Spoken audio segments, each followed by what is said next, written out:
Hello, and welcome to Biblical Scrolls, where we take a deeper dive into the hard to interpret, the obscure, or even the misinterpreted passages of Scripture. We will also look at apocryphal and pseudepigraphal texts and other historical manuscripts. We'll be using a variety of sources, so if you're committed to just one version of the Bible, this channel may not be for you. Now let's dig into today's passage.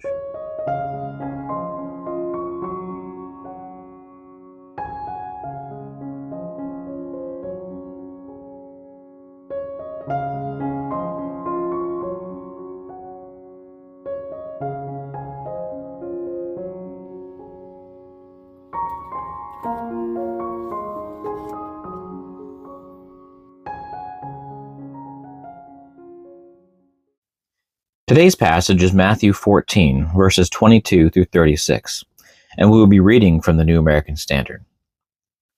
Immediately he made the disciples get into the boat and go ahead of him to the other side. While he sent the crowds away, after he had sent the crowds away, he went up on the mountain by himself to pray. And when it was evening, he was there alone, but the boat was already a long distance from the land, battered by the waves. For the wind was contrary, and in fourth watch of the night he came to them walking on the sea. When the disciples saw him walking on the sea, they were terrified and said, "It is a ghost," and they cried out of fear. But immediately Jesus spoke to them, saying, "Take courage, it is I. Do not be afraid." Peter said to him, "Lord, if it is you, command me to come to you on the water." And he said, "Come." And Peter got out of the boat and walked on the water and came to Jesus. But seeing the wind, he became frightened and began to sink. He cried out, "Lord, save me." Immediately Jesus stretched out his hand and took hold of him and said to him, "You of little faith, why did you doubt?" When they got into the boat, the wind stopped, and those who were in the boat worshipped him, saying, "You are certainly God's Son." When they had crossed over, they came to the land of Gennesaret, and when the men of that place recognized him, they sent word into all the surrounding district and brought to him all who were sick, and they implored him that they might just touch the fringe of his cloak. And as many as touched it were cured. So here Jesus withdraws to pray and sends his disciples across the Sea of Galilee. They encounter a storm and then see Jesus walking to them on the water. Peter also begins to walk on the water towards Jesus, but then he sinks. Jesus catches him and then calms the storm. Then when they reach their destination, many come to Jesus and he heals them. Some important observations here. The Jews saw the Sea of Galilee as a watery chaos, very similar to Genesis 1:2. They sometimes referred to the sea as the abyss or gateway to the underworld. This is why in Matthew 8:26, Jesus doesn't just calm the sea, he rebukes it in a similar fashion that he would exorcise a demon.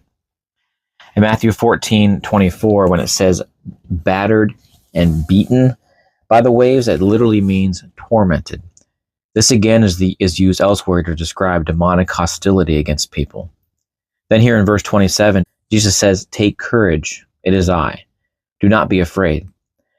He puts two words together here in Greek. It's ego eimi, which literally means I am. The same words Yahweh used to identify himself to Moses in Exodus 3:14 as the burning bush. Now in verse 28, our English translations actually do not capture Peter's request. It should not say, "Lord, if it is you." It should read, "Since it is you." Peter's not questioning the identity of his teacher.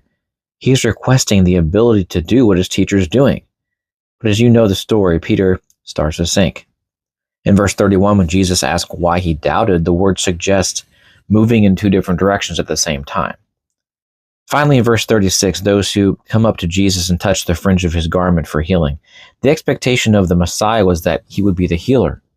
Part of that healing would come from his tassels, or the edge of his garments. It's from a prophecy of Malachi 4:2.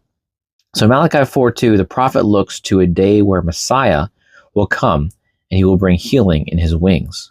And wings here is an idiomatic expression for tassels or fringe of his garment.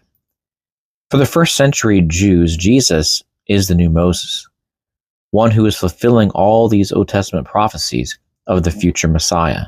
Just as Moses, through Yahweh, exerted control over the Red Sea in Exodus, so Jesus exerts control over the Sea of Galilee here in Matthew.